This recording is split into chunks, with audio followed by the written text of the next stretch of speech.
Welcome to Start Canada Podcast, where we interview startup founders, innovators, and thought leaders from the heart of Canada who are challenging the status quo, scaling their business, and bringing new ideas to life. Tune in with me, your host, Margot Miller, to hear firsthand exactly how they did it. Start Canada Podcast is powered by the Manitoba Technology Accelerator and Tech Manitoba and sponsored by Scotiabank. In the next episode, we speak with Chris Schmidt, most recently the CEO and co-founder of Pluto Ventures, a venture-backed artificial intelligence company. To be more specific, Pluto Ventures is a unique business leveraging the hyper-personalized online world that we engage with daily, from your Amazon homepage to the ads that you see on Instagram. At Pluto, they believe that your body dimensional data are a crucial component to customizing goods and services. So they created a tool that captures your body dimensional data and then uses that information to enhance existing services and create entirely new offerings. And the best part? He is speaking for the first time ever about what Pluto Ventures has been creating over the last 3 years right here on our show. So be sure to tune in to the full episode to find out exactly what they've been up to. Essentially, what I can tell you now is that these guys are at the forefront of our online experience. And how do I know that? Well, the founder, Chris Schmidt, is a pretty unique young guy. He started his first business at the age of 10, and right after university, he founded the world's first Snapchat filter company, Geofilter Studio. In case you didn't realize who was behind your first Snapchat filters, let me tell you a little more. Geofilter Studio exploded at an unprecedented rate of 24,000% and grew to 85 employees over the first year. They were the fastest growing company in all of Canada in 2017 and became the largest filter producer in the world. In this episode, the CEO and founder, Chris Schmidt, speaks about his innate entrepreneurial nature, how to build a strong workplace culture, and what it's like to be creating modern, some may say millennial or Gen Z tech solutions. So if you want to know what's next in startup tech, be sure to tune into this episode of Start Canada Podcast with Chris, the founder of Geofilter Studio, Pluto Ventures, and more. Chris, welcome to Start Canada Podcast. Thanks for having me. We gave you a pretty big intro to our show today because you've done a lot of different things. And I didn't even mention 4 of the 6 businesses you started before the age of 25. So give us a bit of a run through. What the heck have you been up to? Yeah, I started really young. I started when I was 10, started my first company. And that was a mixture of a lawn care business and a tree banding service. And I began to go up and down the street talking to neighbors, seeing if they want this service. And that company grew over the next 13 years. The tree banding company is actually still operating today. We're going into our 19th season. 18th season. What sorts of business that still exists today? Come on. It's one of those slow and steady growing companies that is doing great for the city in terms of helping the trees stay healthy. And it's a company that I want to keep continuing to grow for many, many decades. Awesome. Okay, so then after that, then what? Yeah, so I did go to university. I got a science degree, a true biochem physics, science degree, not a computer science degree. And I was planning to go into medicine. And my whole family, they're all physicians, and I thought that was the right choice for myself. However, I decided when I was at university to start a company there as well, which facilitated the exchange of textbooks. So it was called the MUTE store, the Manitoba University Textbook Exchange Store. And this is, kind of before the Kijijis and Craigslist for facilitating textbook exchange. And we've made this website at university. So I've been building web companies and different websites for about 18 years now. Wow, okay. And then now we come to today, you've got some really exciting new businesses. But before we get to those, I'm kind of curious, this has brought you a little bit of attention in Winnipeg, of course, young man, many businesses doing these really cool things. And we talked a little bit in your bio at the beginning about Geofilter Studio, this big company, but what's that felt like, kind of getting attention from a young age for these businesses that you've created? It was kind of interesting for the first probably 12 or 13 years. No one knew about me. I was kind of under the radar, under a rock, building these companies. I wasn't looking for, any notoriety in that sense. And then with my previous company before Pluto Ventures, so Geofilter Studio, the Snapchat filter company, someone sort of leaked to the media that I was building this company. And that was really the first time that I was, I had a news article and I was sort of, put into the public eye. That was when I was 22.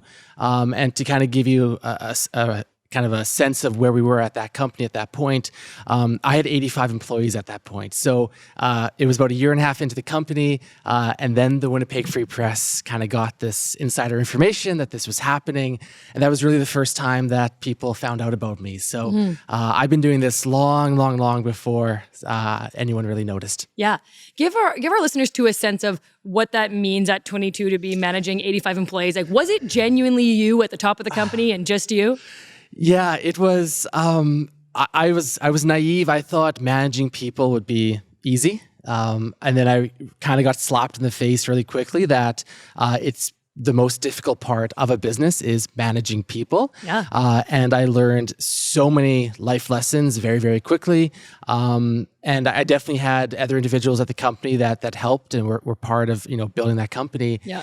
But at the end of the day, when you're the boss, when you're at the top of the chain, everything that goes well is because of you, and everything that goes wrong is also because of you. So you're the last person people point fingers to, and you have to be okay with that. Yeah.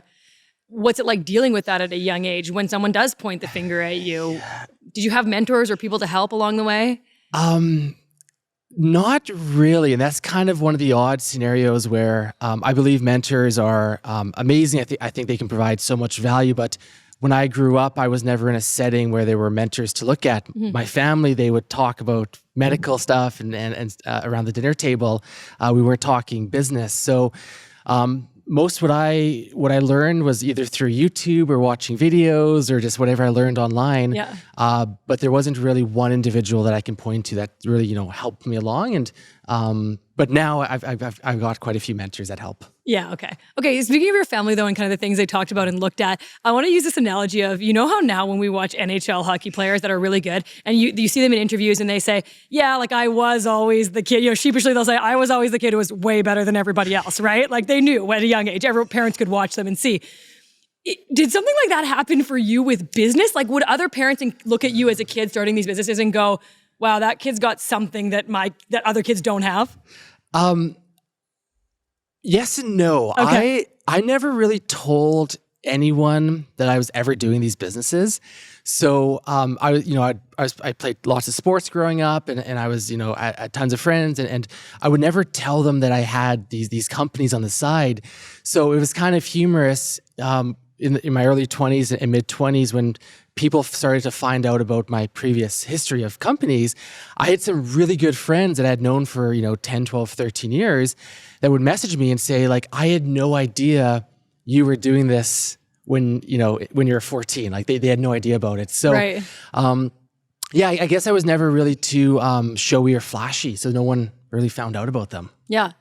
What do you think your parents would tell other parents now if they saw those qualities in their child? Like what advice would they have if you're raising a kid who seems to have these instincts?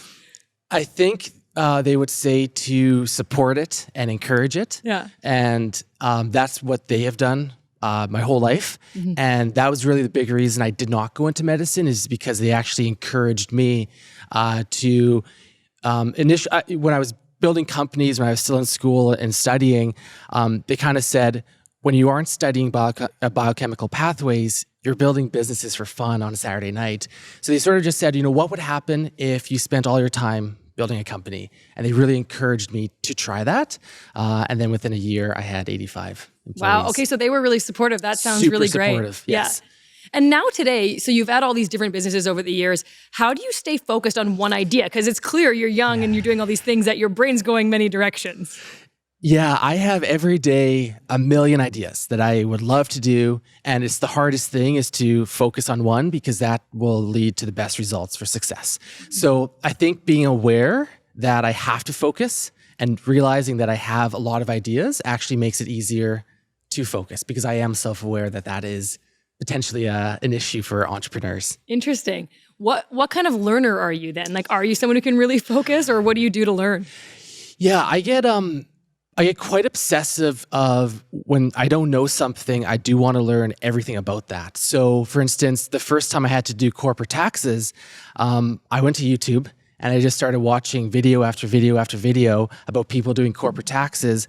And even to this day, and my accountant can attest to this, I ask him millions and millions of questions because I want to learn everything I can about accounting and taxes.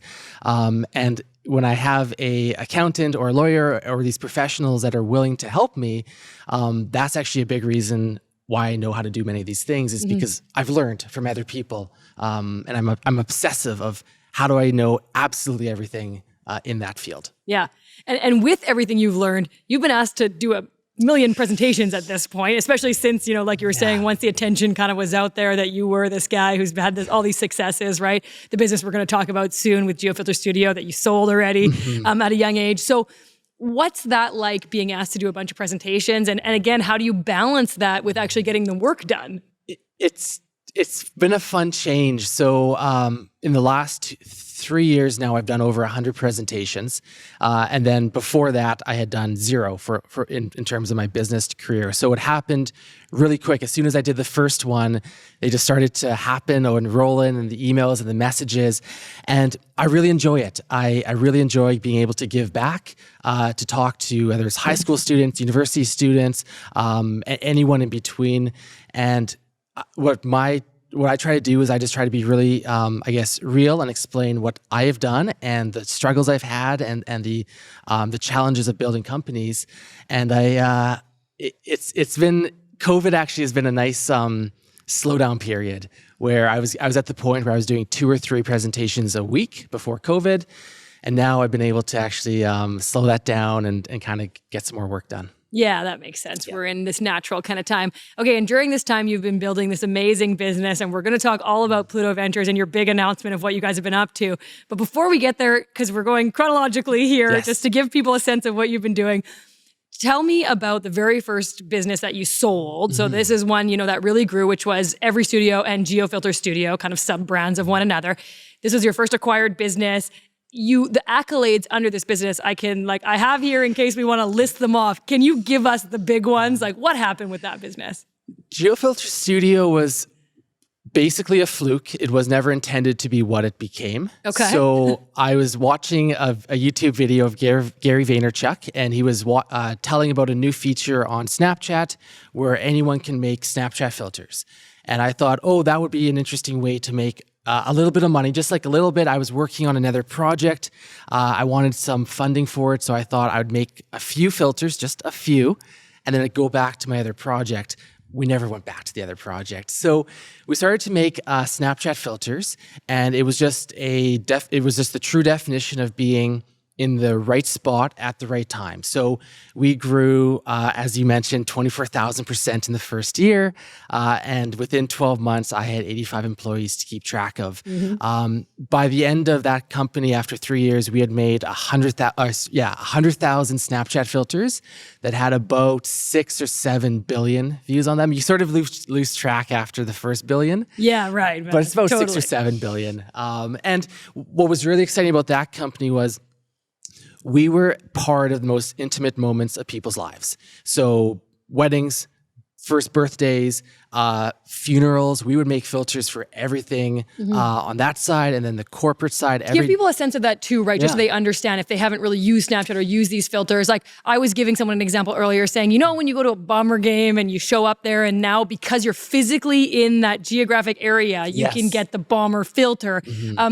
That's the kind of stuff you could customize and create for special occasions or events for people, right? So you were doing some of that kind of custom stuff as opposed to just, let me look like a fairy in my Snapchat, right? Yes. It was those custom events. We did every Bomber game, every event in Winnipeg, we did that. Right. And then, every new McDonald's opening, Starbucks opening, when you're at that location, you take a snap, a video or a photo, and you overlay that digital element. Right. That was designed in Winnipeg. So if you've ever used or seen any Snapchat filter, they came from Winnipeg. Anywhere in the world? Anywhere in the world. Okay. Yes. We had one of the fun stats is we had less than 1% Canadian sales, and we did every event in Canada. So we were mostly US, overseas, Australia, Europe, everywhere else.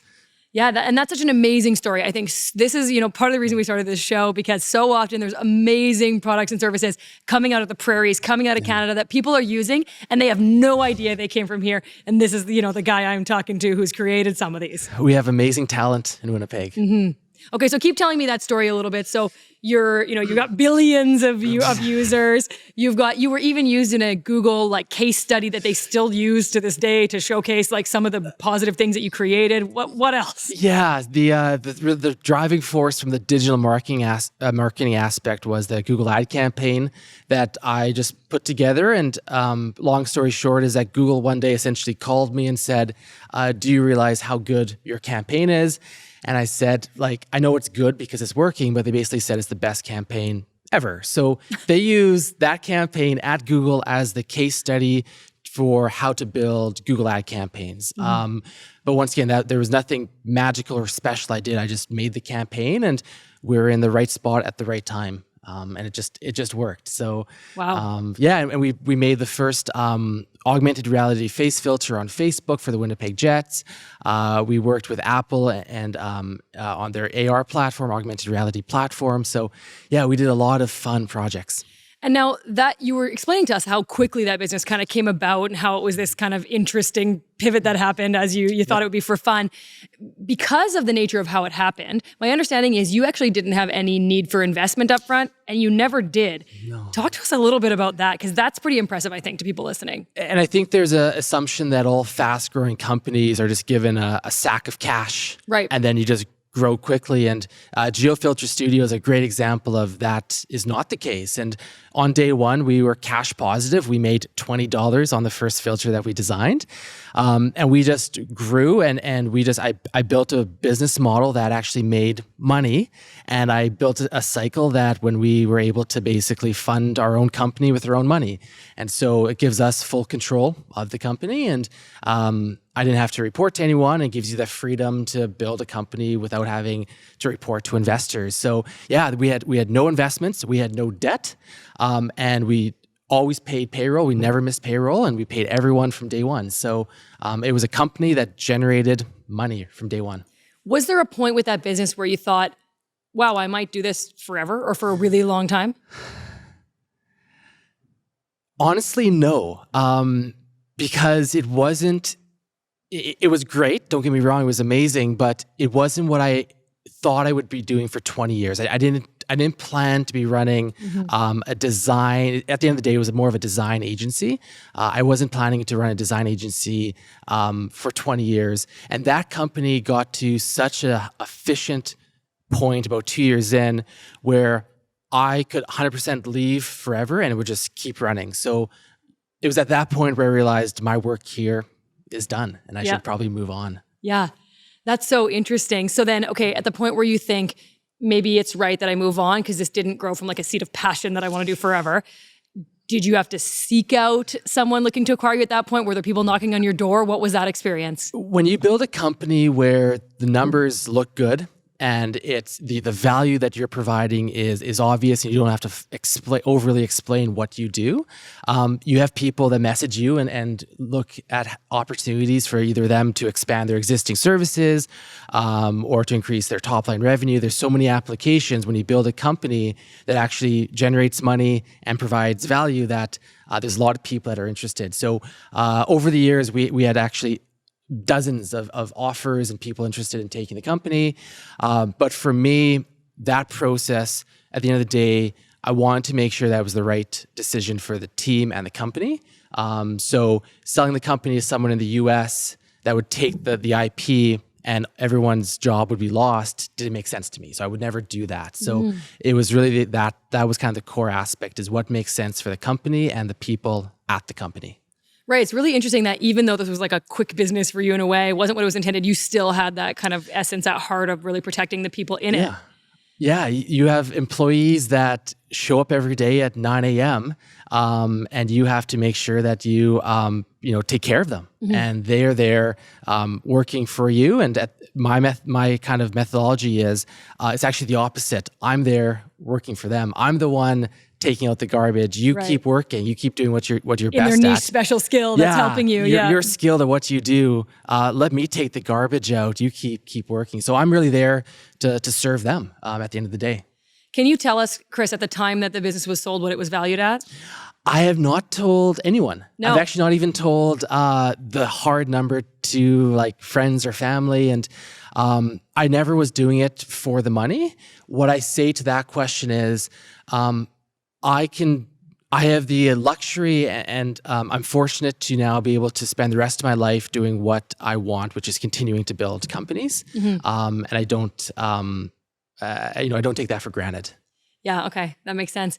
And then the acquisition process itself, did it last a long time? Was it really quick? What can you tell us about what that feeling was like? I know you can't get into too many details, but... I'm pretty obsessive in keeping track of every contract, having a digital version of it, and every piece of paper. It's just, I'm very organized with the filing system and the paperwork. And so from the legal perspective, it was really quick because when you have to disclose all your information and your financials, I just sort of said, here it is, like it's ready. So that made the process quite easy. There were some tricky components when you go through an acquisition that you have to figure out. But at the end of the day, both parties were super easy to work with. And yeah, it was a fun process. But what's kind of deceptive is everyone thinks that the signing day is the most exciting day at the company.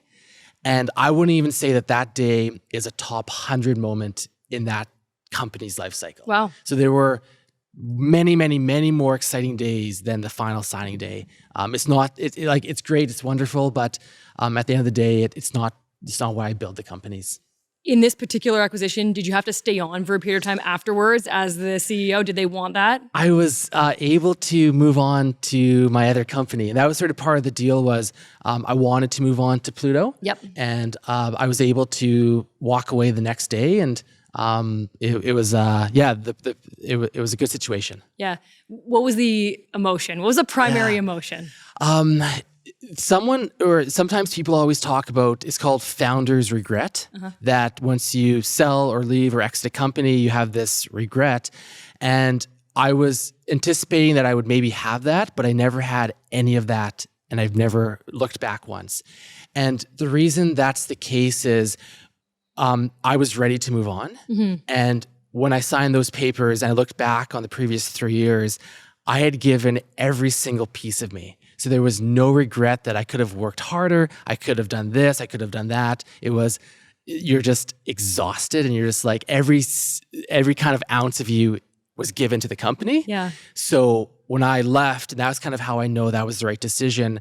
The next day I woke up, went to my other company, and I've never looked back. So I was ready to move on. Yeah. I mean, that's a good story and a good emotion to kind of end on. And you're probably excited about your next business, which very excited. We're going to talk about right after our speed round. Okay, excellent. Okay, all right. Ready? Yes. Whatever pops to mind, you just shout it out. All right.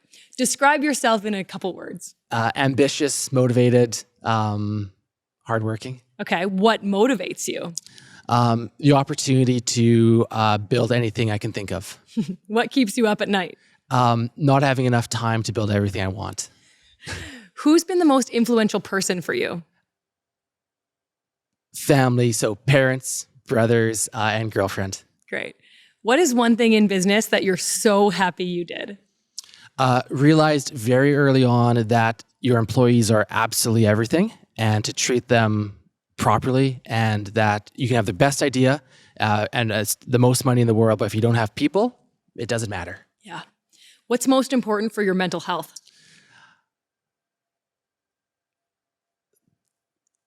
Personally. Oh, that's a good question. Oddly enough, being able to work. Okay. So allowing me to work 18 hours a day if I have to, and not taking a break. That's actually, it's kind of backwards, but yeah, letting me work is actually soothing. Yeah, okay. What's one thing you were wrong about? How easy it is to manage people. Yeah. How do you continue to learn and grow? Being open to absolutely everything and not forming biases and trying to be unbiased in every situation and being able to say that, I was wrong and being able to learn from that. Yeah. Where are you in 10 years? I hope doing what I enjoy most, building companies. Mm-hmm. What does being a leader mean to you? Positively influencing others. That's probably it. Chris, that's our speed round. Amazing. Easy. You were really quick. Yeah, those are good impressive. questions. You know, it's funny because when your mind is working fast, it often kind of sticks on a few points. And for you, that was like a lot around people, right? And even when you said like you being allowed to work for the hours that you need, because actually that helps your mental health because you're probably like getting the things done that are boiling in here, right, in your head.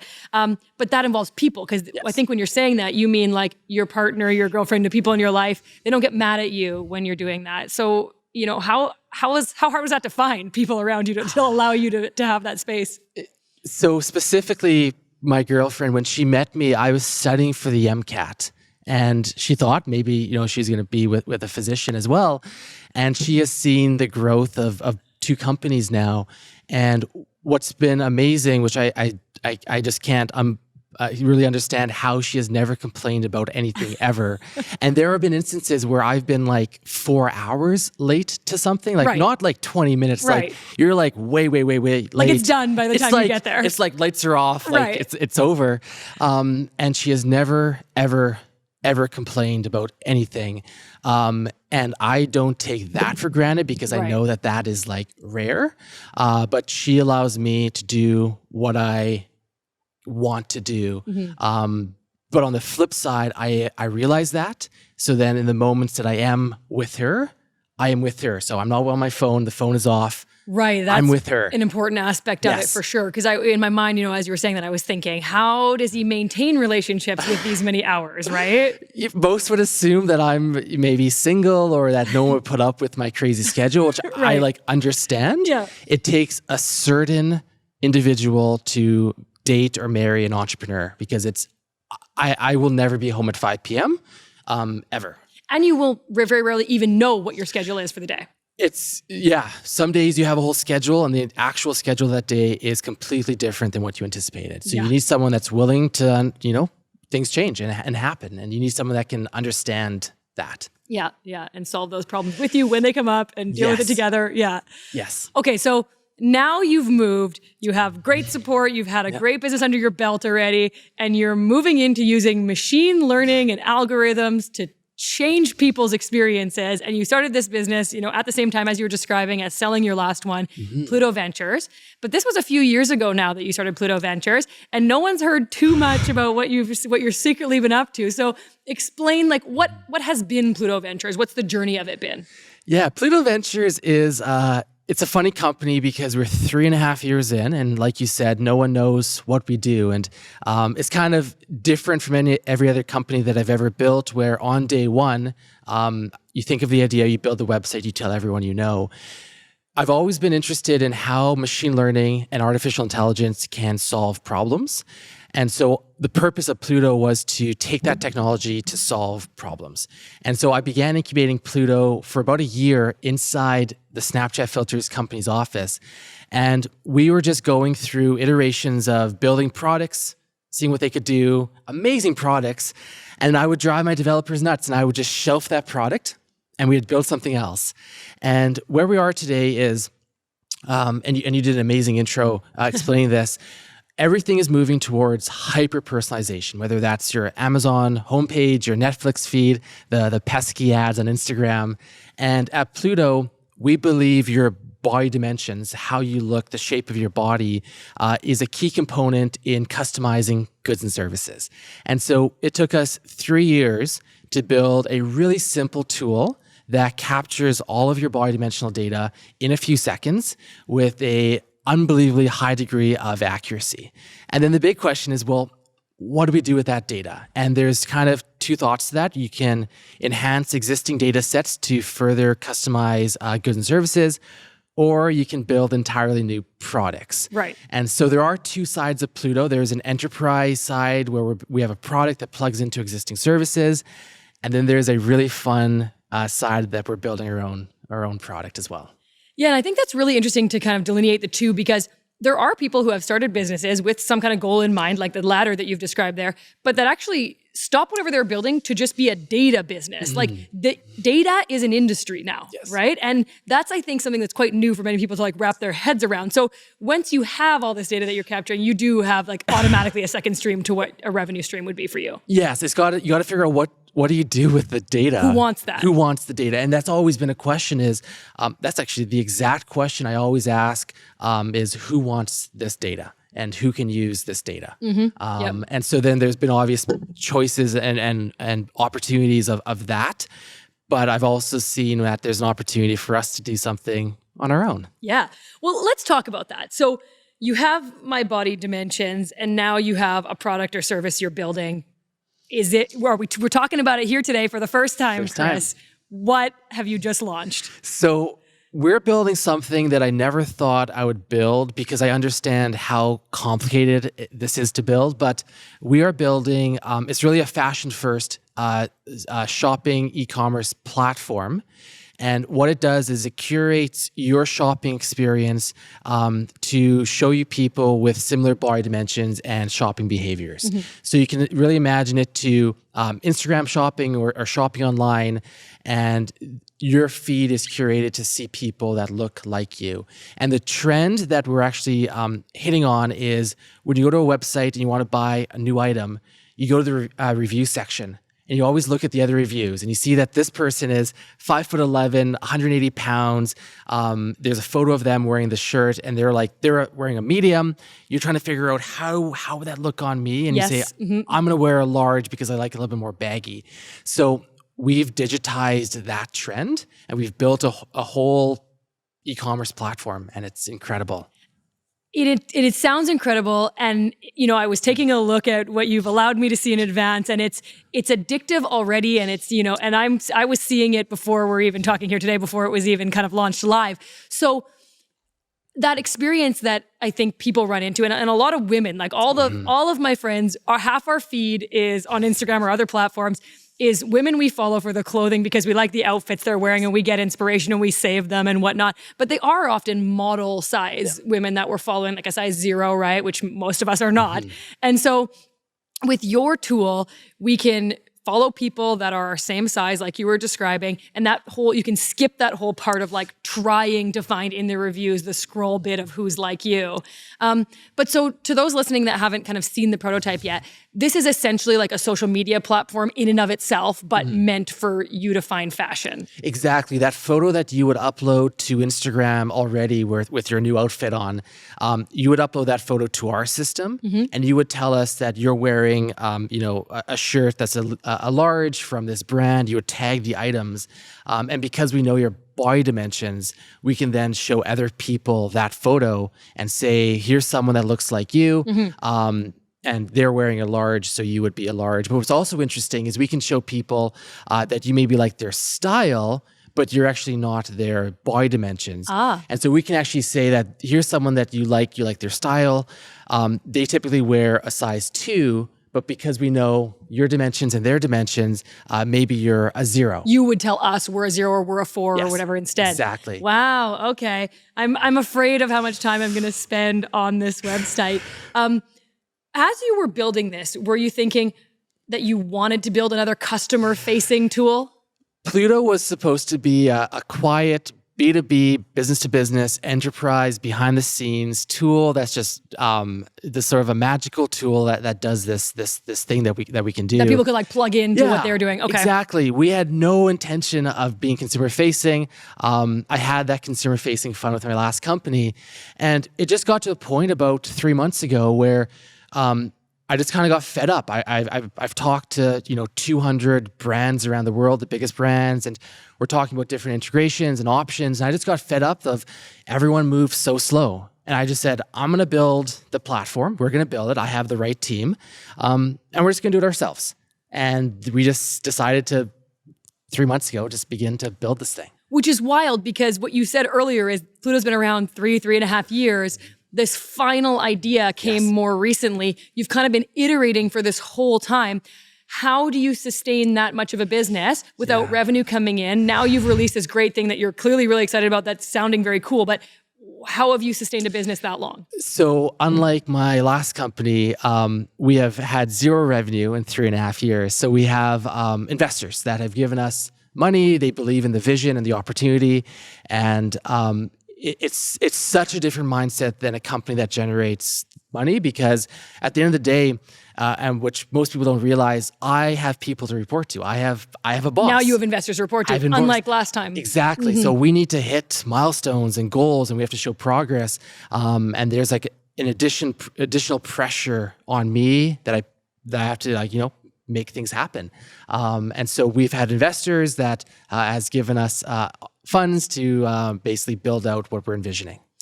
And so now explain what the revenue model will be once it's alive now at this point. So how do we actually make money? Right. Which is what the investors are like, happy. I'm not paying to use the app, right? No, so it's free. It's just like a social Instagram. media platform, like a shopping area. Yeah. Yeah, totally free for users. And we actually will pay you to post on the platform. So the interesting component is through affiliate marketing. So if you post an outfit and you've tagged a Club Monaco shirt on it, and if someone else comes to your post and says, hey, that looks good on her, I'm going to buy it myself, and then clicks through from your post to Club Monaco and purchases the item, Parallel, which is the name of the app, actually gets a piece of that commission.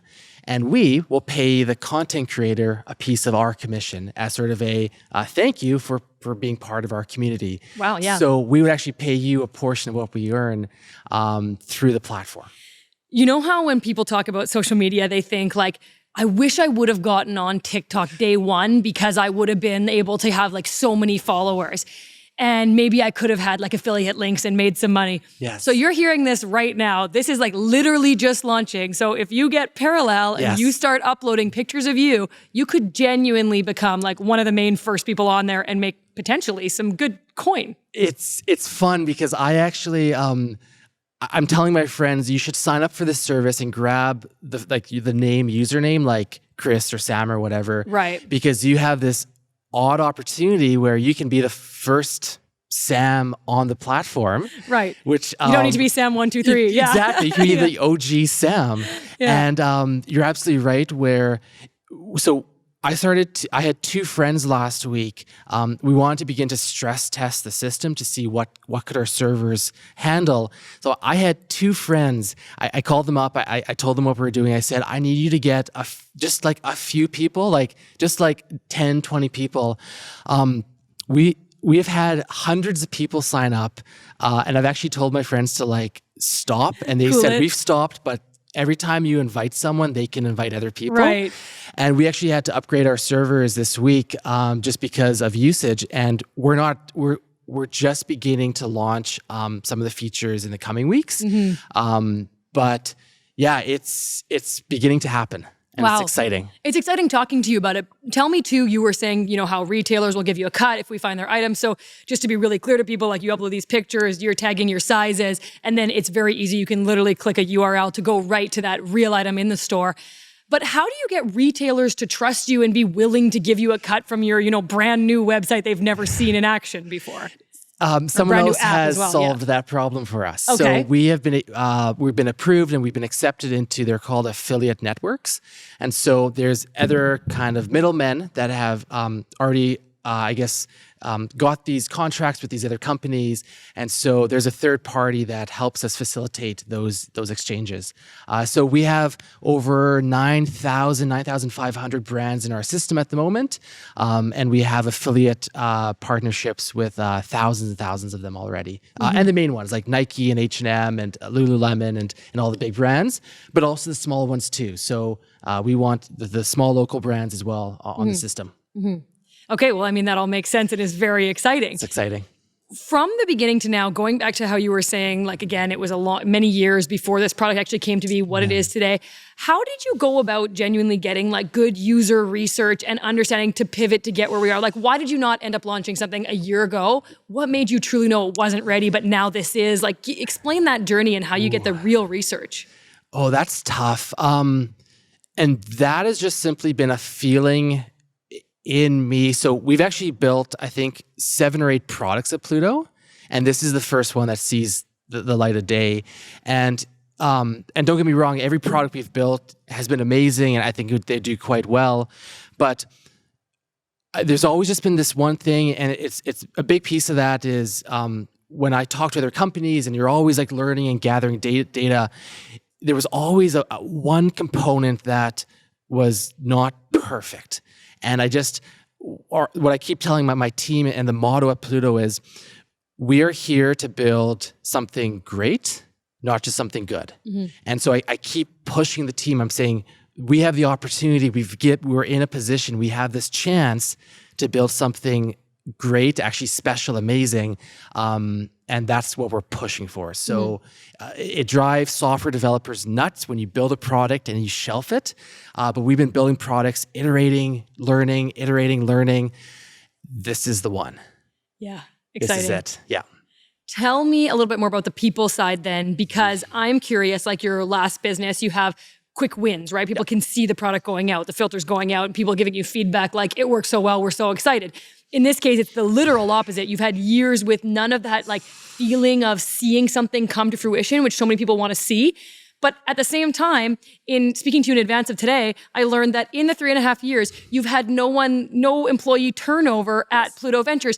How the heck did you achieve that? Because people usually want that win, or they kind of burn out or feel like they're missing something. It's out of every stat of every company that I have had and have, no turnover from employees at Pluto in 3.5 years is actually one of the ones that I'm most proud of. And that stems from culture. And when you have a workplace and environment where you're transparent, you're open, within the company, everyone at the company knows all the deals, all the funding, everything that's happening within Pluto. Wow. Everyone at Pluto knows that. So all the employees know that. So from the outside, it looks like nothing's happening. But when you're in it, the feeling when you're in the office on like a Tuesday afternoon, it is just buzzing. There is, you can just feel the excitement. So it's tough when you're outside. From an outside perspective, it looks like nothing's happening. Right. But in the heart of it, it's flying. And they knew they were working towards something that was going to be truly amazing. So they wanted to almost wanted to stay more to get to that point. Yeah. They and the speed that we move at Pluto, we probably move 5 to 10 times faster than a typical tech company.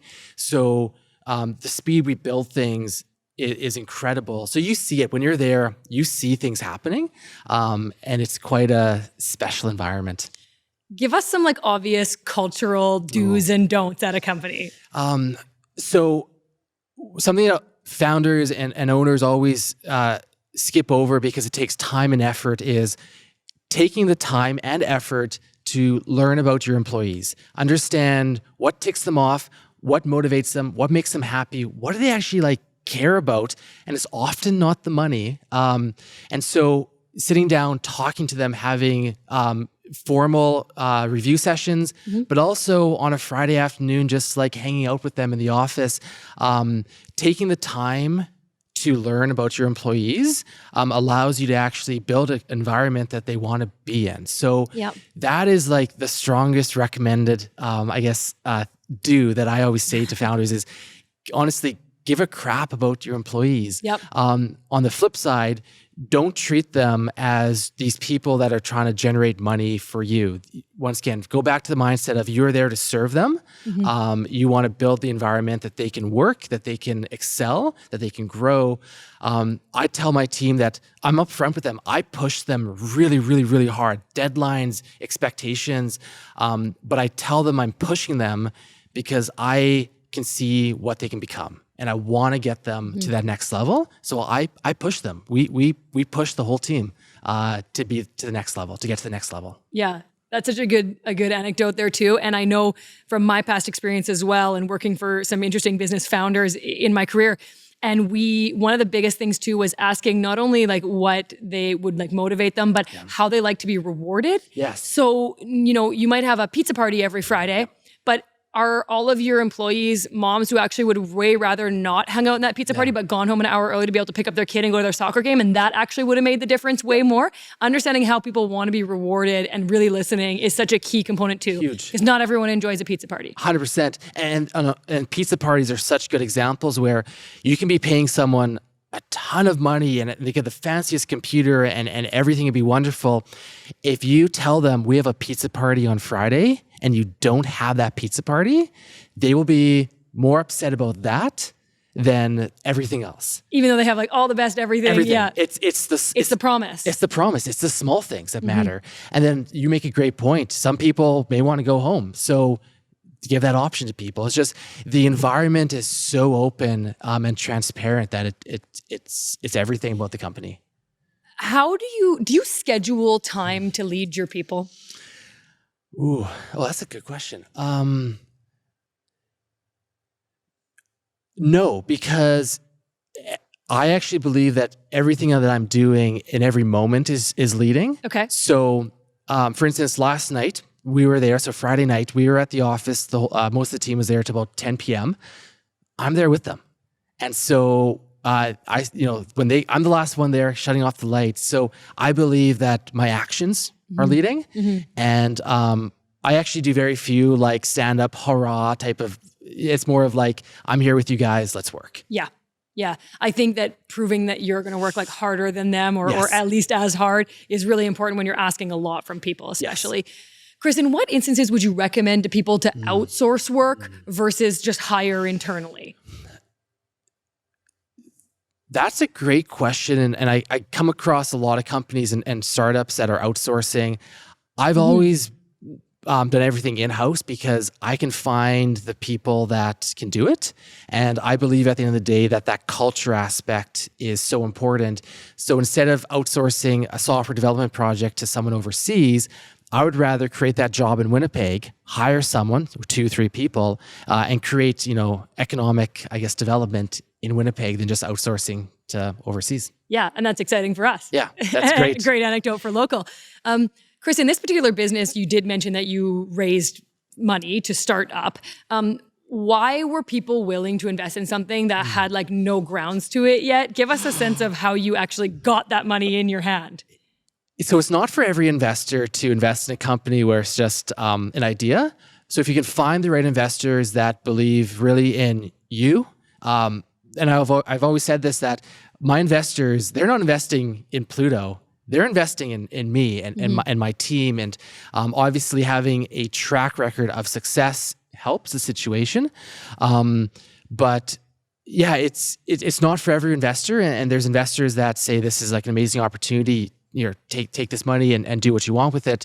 And there are other investors that say, you don't have the right metrics for us to invest and we're not going to invest. So there's kind of two sides of the pie there. And then once you have that venture capital, what's the difference for you now as the leader? It's that is such a serious, when I take someone else's money, that is such a serious action that I only take it if I'm 100% confident that I can get a return on that money.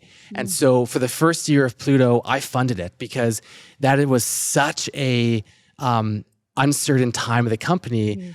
It didn't make sense for me to take any other money. And I had people that would email me being like, take my money. Wow. And I said, no. You don't want to do this yet because I need to figure out some things before we do that. So taking money from other people is a serious action. And you have to make sure you're ready to do that. Yeah. So the first year you funded yourself, how many team members did you have during that time? Yeah, it was a team of 5. Okay. Funded myself. And that was really the learning and crazy R&D phase of Pluto. That sounds like a very exciting phase. And now, Chris, you have many businesses under your belt. You've given us kind of some good tips along the way here if people have been listening. But what would you say at this point is like looking back, or even clearly you're still growing things. You've got a lot to go still. I can feel it from you. A lot of businesses still to come. Oh, yeah. What are some general like starting a business tips that you would give people having kind of learned along the way yourself? There's always 3 things I tell people when they want to start a company. The first one is to solve a problem. So many people start a company and they're not solving a problem, and that usually doesn't end well. So that's the first step. The second step, do something that you have domain knowledge about. So for instance, I'm not proud of this, but I take my car in for an oil change because I don't even know how to change my car's oil. Right. So I will never be starting a car company in any sense because I don't know anything about cars. Whereas e-commerce and websites and tech, maybe that's more my domain. And then lastly, do something that you're actually good at. And if you're fortunate and lucky, what you're good at is actually what you're passionate about. But it's really important that those are two separate things. So I'll give you a really good example. I am very, very, very, very good at cutting lawns. My lines are straight. The edges are perfect. It is like I'm very, very good at cutting lawns. But it's not my passion, and I don't want to cut lawns for 60 years. So that's kind of an example of kind of two separate opportunities there. So if you find something you're good at and you have passion for, waking up Monday morning at 8 a.m. is really easy to work 18 hours a day. What about if people say to you, like, Chris, that's great. I have this thing. I know I'm passionate and I'm good at it. I have domain knowledge. It's solving a problem, but I have $0 and I'm afraid. So I always say you got to figure out really, really quick if that idea is going to work. And there's so many resources today and so easy to build a website. There's so many templates online that you can build a website for free for 14 or 30 days online. Right. And you can start a business for honestly almost $0 these days. And you can find out very quickly once you talk to customers and you have your product or service, is this going to work? So there's this misconception that you need $1 million to start a company. Actually, I believe that money is the least important thing. I think the timing, the team, the execution, the idea, that's way more important than the money. If you need the money, well, if you're that desperate, you can go find the money. And obviously in legal senses, but if you have to go work a second job or go cut some extra lawns or shovel some snow, go make that extra $200-$300 a week if you really, really, really want to start a company. Yeah. Well, and I think, people listening to your story too might think like, well, Chris has had all these great successes from a young age, must be nice or whatever, right? Like maybe you had different opportunities, but I think anecdotally, you've told me like you drive a car that's, 15 years old and has rust on it and you lived at your parents' house for a long, 17 years old. Okay. So, right. It's like, it's not all the roses that maybe people foresee from the outside. What's that? Have you had to restrain yourself in life to put things into your business? Like help us understand the other side of the coin. Yeah, everyone assumes that when you're a founder, a tech CEO, that it's this lavish lifestyle and it's this sexy lifestyle. It's quite the opposite. As you said, so yeah, my car out front, there's rust on it. I just moved out of my home. I was fortunate that my parents allowed me to stay so long. A year ago, I just moved out. So I think once again, when your mindset is not for the money, it's quite easy to not care about that. If you're trying to build a company just for the money, you can easily get sucked into it. Yeah. And I always tell people, if you want money, just go work a job. Don't start a company for the money. Yeah. There's certainly a lot of different pressures that come with this side of the coin with being an entrepreneur. Yeah. Yeah. And that's a great anecdote. I think it was important that we shared that at the same time, right? So, because I know there's a lot of myths about starting a business. Do you have any others that come to mind? It's hard. It's a lot of work. And I think people don't realize, and I work 18 hours a day, 7 days a week. And when I was, mid-20s, early 20s, I was skipping Coachella. I was skipping parties. I was missing fun things because I was working. And I don't think people realize how much work. And yes, get me wrong. There's businesses you hear about that you work 9 to 5. They're amazing. They blow up and it's easy. Assume that that's not your business, and assume you're going to be like me, working every second of every day. And if you don't want that, then be a number two, be the second in command, the third in command. You don't have to be number one. And I've had a few really good friends that are very successful that tell me they never want to be a number one. And I even say, I think you'd be like a good founder. And they say, no. I see what you do, Chris. Yep. I would never want to do that. I'm okay being a number two or number three. That's fine. The 100th employee at Facebook will make more money than most founders of any company ever will. So, wow, really? Hey? Yeah. Because they're guaranteed a certain amount of money. Yes, and they get to go home at 5 p.m. And their lifestyle is much better than that founder that stays there till midnight worrying about everything. Do you believe that good founders have this have a certain wiring in their brain that they just kind of were born with? Yeah, I do. I think that everyone always says that founders are a little crazy. I think you have to have a little bit of crazy to do what founders do. Yeah. I think they're a special breed of craziness. Yeah. That has to happen. Sure. On that note, Chris, what is your future as a founder? What's the future of Pluto Ventures and Parallel, and what's next? So I view the next, so I'm just turned 28, so I got about, let's say, 50, 60 years to keep building companies. All right. And that's sort of how I view it. And at the end of the day, I just want to work with an amazing team, building products that are providing value to others, and having the freedom to be creative and, I guess like do research and development and iterate and do product cycles.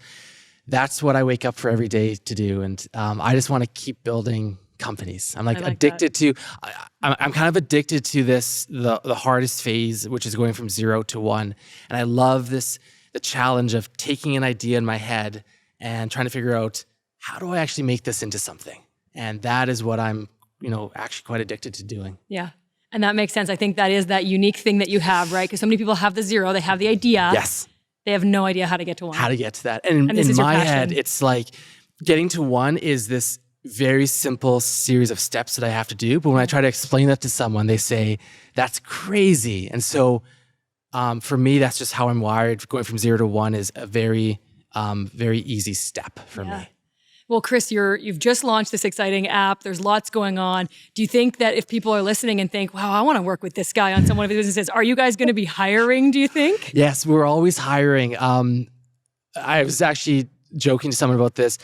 I've never actually done a job posting ever, any of my companies. Wow. So it's always through word of mouth, a friend. I message a friend and say like, hey, I'm looking for this type of person. I have amazing people and resources that provide employees and people to me. But I always just say, reach out to me on social media.